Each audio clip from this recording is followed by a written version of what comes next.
Hello दोस्तों, welcome to horror vibes. आज मैं आपको अपने व्यूवर्स की भेजी हुई कुछ घटनाएं बताने वाला हूँ।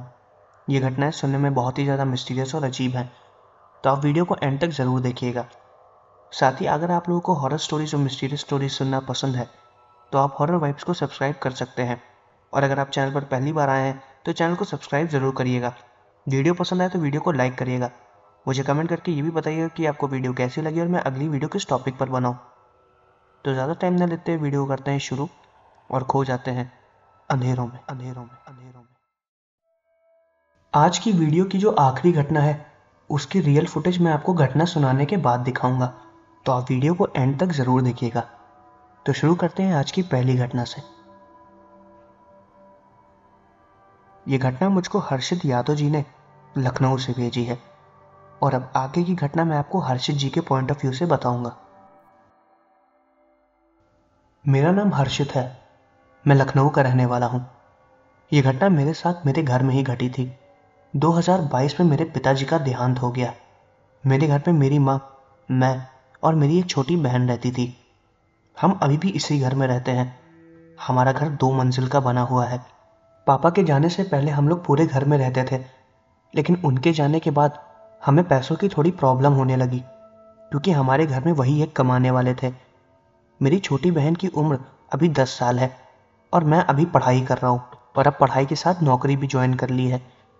उस वक्त हमें रहने में काफ़ी ज़्यादा दिक्कत हो रही थी। हम लोगों ने फिर ऊपर वाले कमरे को किराए पर दे दिया। उससे हमारे घर में थोड़ी इनकम आने लगी। जिस छोटी सी फैमिली को हमने अपने घर के ऊपर का हिस्सा किराए पे दिया था, उनको हम ढंग से जानते नहीं थे। हमने पहली बार किसी को किराए पे रखा था, तो उसके बारे में ज़्यादा डिटेल हमने पूछी नहीं। उस वक्त हमें भी पैसे की बहुत ज़्यादा ज़रूरत थी और हमें कोई भी किराएदार नहीं मिल रहा था। उनकी फैमिली में हस्बैंड वाइफ और एक 10 साल की बच्ची थी जो कि बोल नहीं पाती थी। मेरी छोटी बहन रूपल की उम्र लगभग उसी बच्ची की उम्र की थी। हमने उनसे कोई भी जानकारी नहीं ली थी कि वो पहले कहाँ पर रहते थे। दरअसल हमने अपने घर के बाहर टू लेट का बोर्ड लगा दिया था और वो लोग पता नहीं कहाँ से ढूंढते हुए आ गए और फिर हमने उन्हें किराए पर रख लिया और वो उसी दिन ही शिफ्ट हो गए थे। उनके पास ज़्यादा सामान भी नहीं था, बस एक तखत, एक फ्रिज और पंखा। वो पूरे दिन कमरे में ही रहते थे, तीनों परिवार। और पता नहीं क्यों वो ज़्यादा हमसे बात भी नहीं करते थे। वो बस हमें किराया दे दिया करते थे। उनका खर्चा कैसे चलता था वो हमें ये भी नहीं बताते थे। कई बार मम्मी ने उस औरत से भी बात करने की कोशिश की, लेकिन वो ज़्यादा बात नहीं करती थी। थोड़ा बहुत बात करके वो अपने कमरे में दोबारा चली जाती थी। उनका कमरा हमेशा बंद रहता था। प्राइवेसी की वजह से हम भी ज़्यादा दखल अंदाजी नहीं करते थे। वो किराएदार हमें बहुत ही ज़्यादा मुश्किल से मिला था। वो लोग शिफ्ट हो गए और ये घटना उनके शिफ्ट होने के करीबन 1 हफ्ते बाद से हमारे घर में घटना चालू हुई। उस वक्त रात के करीबन 1:30 बज रहे थे। अगले दिन मेरा एग्ज़ाम था और मैं अपने एग्ज़ाम का थोड़ा रिवीजन कर रहा था। जीने पे मुझे किसी के भागने की आवाज़ आई। ऐसा लग रहा था कि कोई बार बार जीने से नीचे उतर रहा हो और ऊपर चढ़ रहा हो। मम्मी और छोटी बहन रूपल सो रहे थे। मेरे कमरे के दरवाजे से जीना एकदम साफ साफ नजर आता था। मैंने जब उस दरवाजे से जीने पर देखा तो मैंने देखा कि वो छोटी बच्ची जो ऊपर रहती है वो बार बार जीने से नीचे उतर रही थी और ऊपर चढ़ रही थी। उस वक्त रात के 1:30 बज रहे थे। ये चीज़ मुझे बहुत ही ज़्यादा अजीब लगी। मैंने सोचा कि मैं जाके उसको एक बार बोलूं कि वो ये हरकतें ना करे, क्योंकि मुझे पढ़ाई में दिक्कत हो रही थी। लेकिन तभी वो बच्ची हंसने लगी।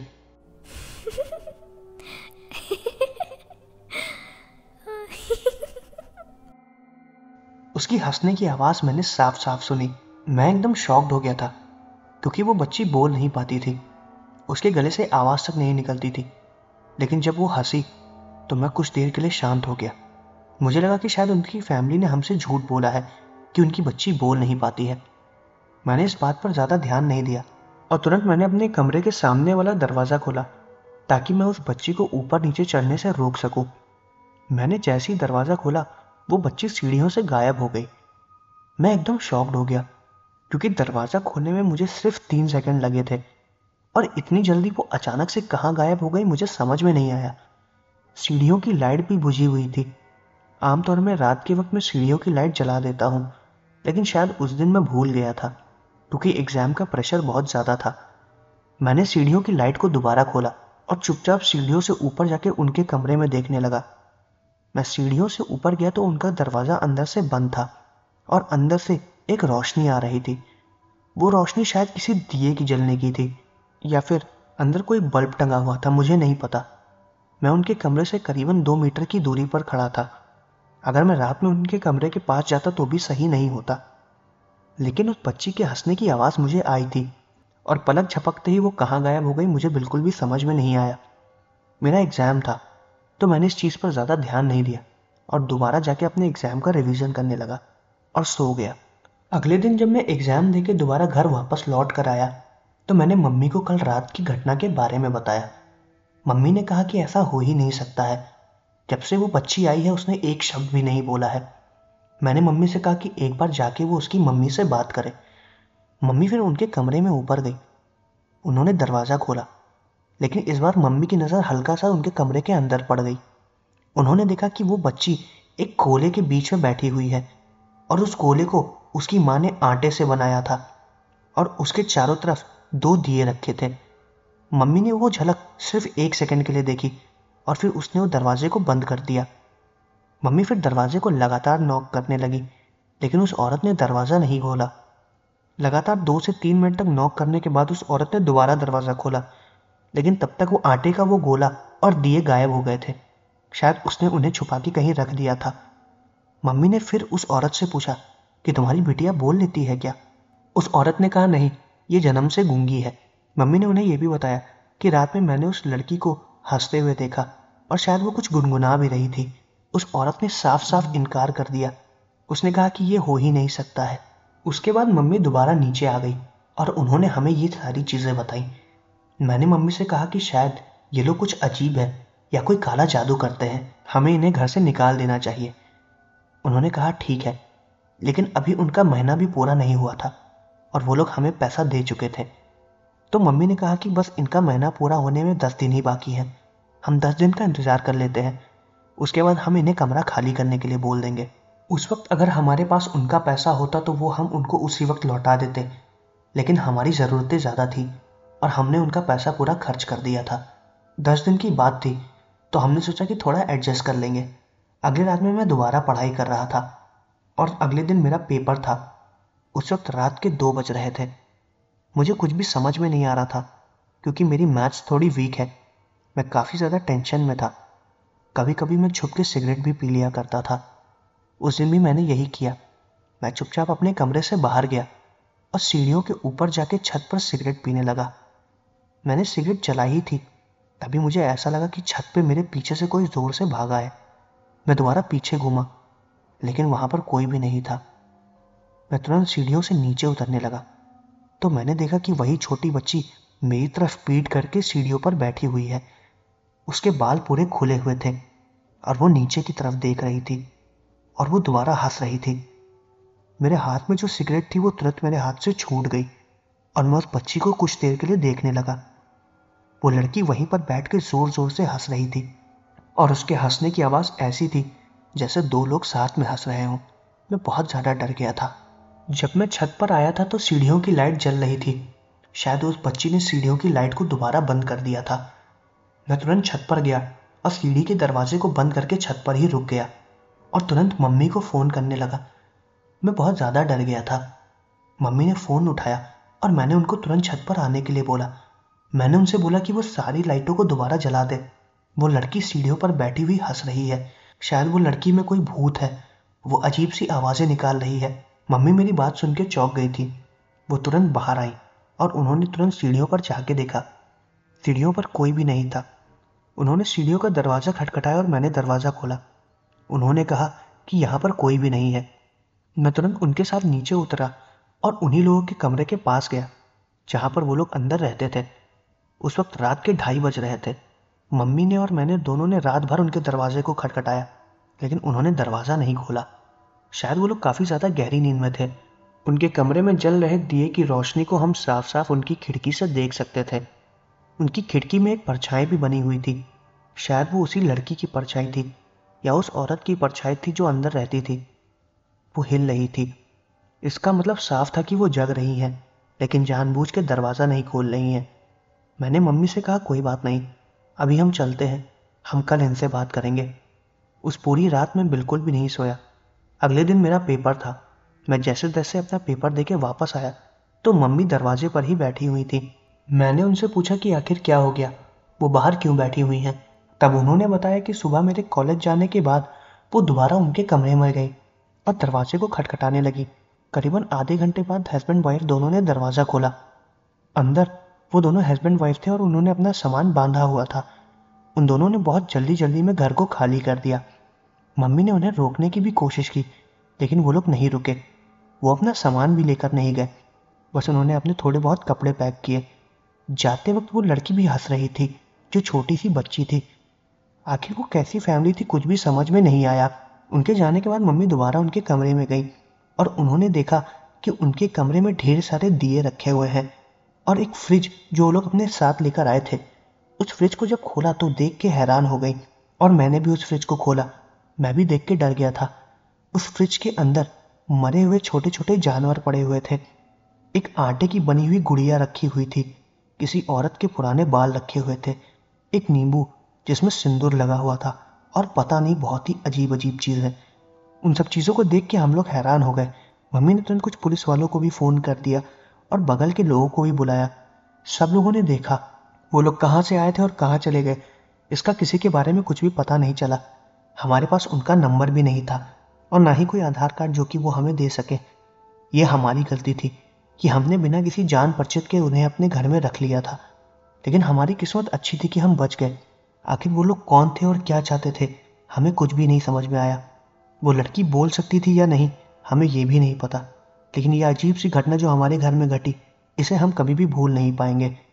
उनके घर खाली करने के बाद कुछ दिनों बाद हमने अपने घर में थोड़ी पूजा पाठ भी करवाई और सब कुछ अभी तो फिलहाल ठीक ही है और अब आगे का पता नहीं। तो दोस्तों, ये थी मेरी व्यूअर की भेजी गई एक पहली घटना।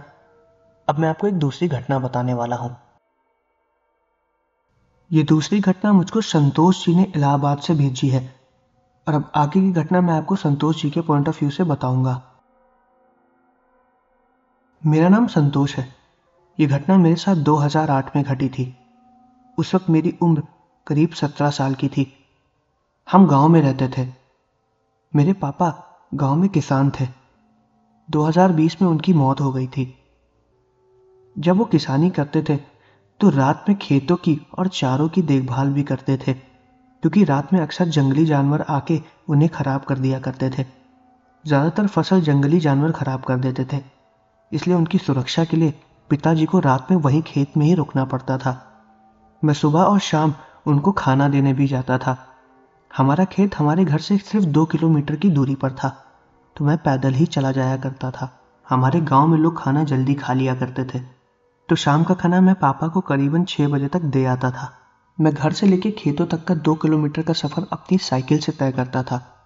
लेकिन उस दिन शाम को मेरी साइकिल मेरे बड़े भैया लेके मार्केट चले गए थे और उनकी साइकिल खराब हो गई थी।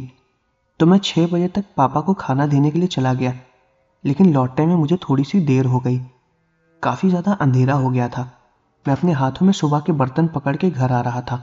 उस वक्त मेरे हाथ में सिर्फ टॉर्च थी और एक झोला था जिसमें पापा के सुबह के बर्तन रखे हुए थे। हमारे गांव के थोड़ी ही दूर एक बहुत बड़ा सा बाग है। मेरा खेत उसी बाग के अंदर से होते हुए जाता है। जब मैं अपने घर के लिए लौट रहा था तो उसी बाग से होते हुए अपने घर आ रहा था। वो बाग काफ़ी ज़्यादा पुराना है। पापा बताते थे कि जब वो छोटे थे तो वो उन्हीं बाग पे खेलने आया करते थे। उसके कई पेड़ तो इतने बड़े और घने हैं जिनका मैं अंदाज़ा भी नहीं लगा सकता कि वो कितने पुराने आम के पेड़ थे। अंधेरा काफ़ी ज़्यादा था। मैं टॉर्च के रास्ते ही धीरे धीरे कच्ची सड़क से होते हुए घर जा रहा था। हाथ में जब मैंने बर्तन पकड़े हुए थे वो आवाज़ भी कर रहे थे, क्योंकि झोला काफ़ी ज़्यादा बड़ा था और जब मैं चल रहा था तो अंदर बर्तन हिल रहे थे। उसकी आवाज़ पूरे बाग में हल्की हल्की गूंज रही थी। मैं चुपचाप धीरे धीरे चल रहा था। तभी मुझे ऐसा लगा कि मेरे कंधे को पीछे से किसी ने छुआ और काफ़ी ज़ोर से। मैं तुरंत रुक के पीछे की तरफ देखने लगा, लेकिन पीछे कोई भी नहीं था। मुझे लगा कि ये मेरा वहम है, लेकिन ऐसा वहम मुझे बिल्कुल भी पहले कभी नहीं हुआ। मैं दोबारा चलने लगा और तभी मुझे ऐसा लगा कि मेरे हाथ में जो झोला था जिसमें बर्तन रखे हुए थे उसको किसी ने ज़ोर से खींचा हो। वो झोले को खींचते ही मैंने अपने हाथ से उस झोले को छोड़ दिया और सारा बर्तन ज़मीन पर नीचे गिर गया और उसी कच्ची रोड पर सारे बर्तन गिर गए। मुझे ऐसा महसूस हुआ था कि किसी ने झोले को खींचा था। मैं टॉर्च से चारों तरफ देखने लगा, लेकिन वहां पर कोई भी नहीं था। मैंने चिल्ला कर भी पूछा कि कौन है, लेकिन किसी का कोई भी जवाब नहीं आया। मैं धीरे धीरे सारे बर्तनों को दोबारा इकट्ठा करके अपने झोले में डालने लगा।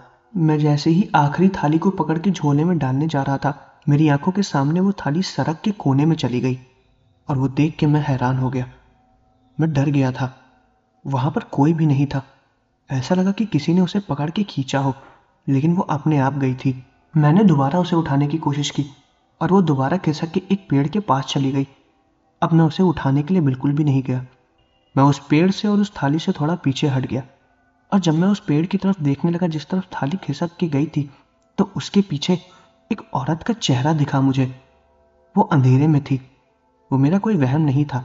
साफ साफ वो औरत मुझे पेड़ के पीछे खड़ी दिख रही थी, और वो मुझे देख रही थी। उसने मुझे कुछ भी नहीं किया। वो बस कोने में ही खड़ी थी।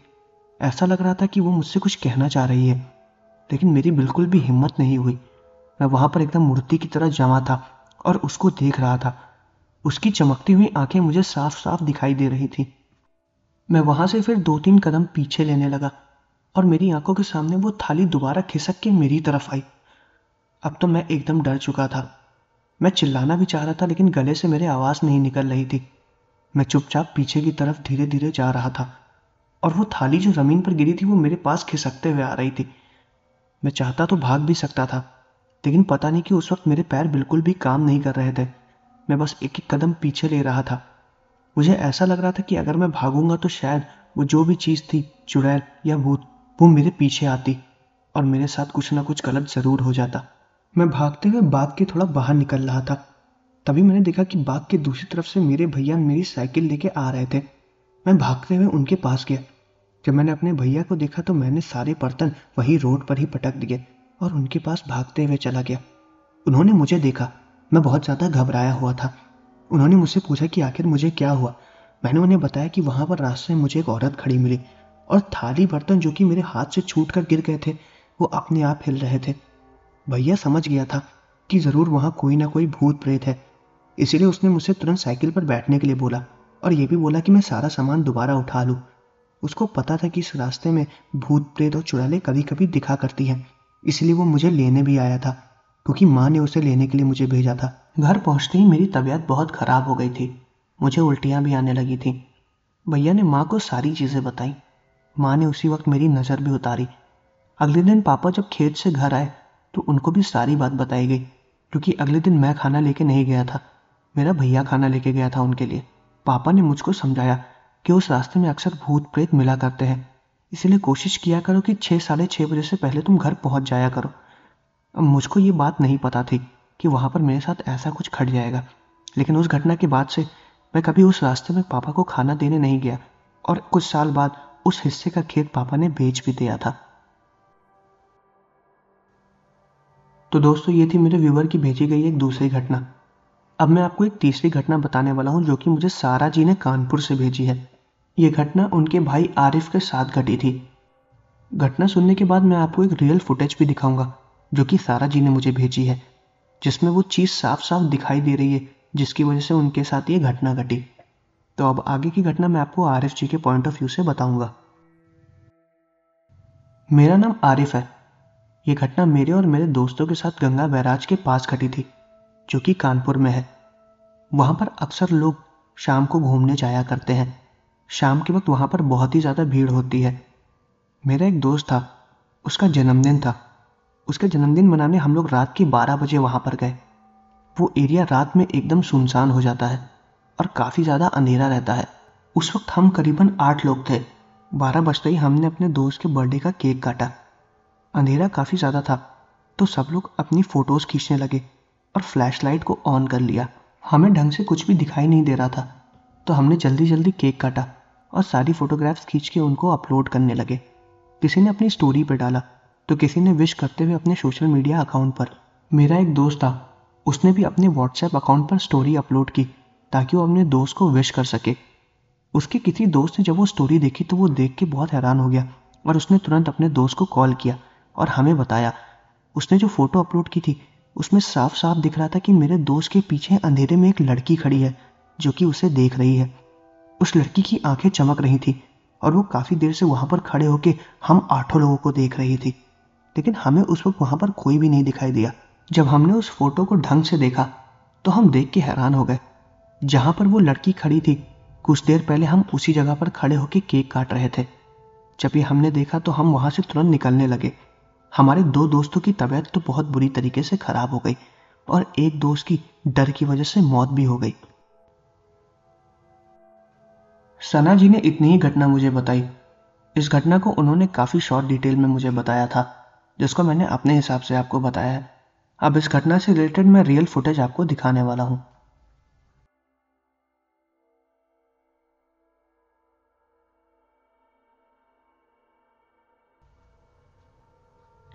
तो दोस्तों, ये थी मेरे व्यूअर्स की भेजी हुई कुछ घटनाएं। मैं आशा करता हूँ कि आपको वीडियो पसंद आई होगी। अगर आपको वीडियो पसंद आई तो चैनल को सब्सक्राइब करना मत भूलिएगा। साथ ही वीडियो को लाइक ज़रूर करिएगा। मुझे कमेंट करके ये भी बताइएगा कि आपको वीडियो कैसी लगी और मैं अगली वीडियो किस टॉपिक पर बनाऊं। चैनल को सब्सक्राइब ज़रूर करिएगा। मिलते हैं अगले वीडियो में।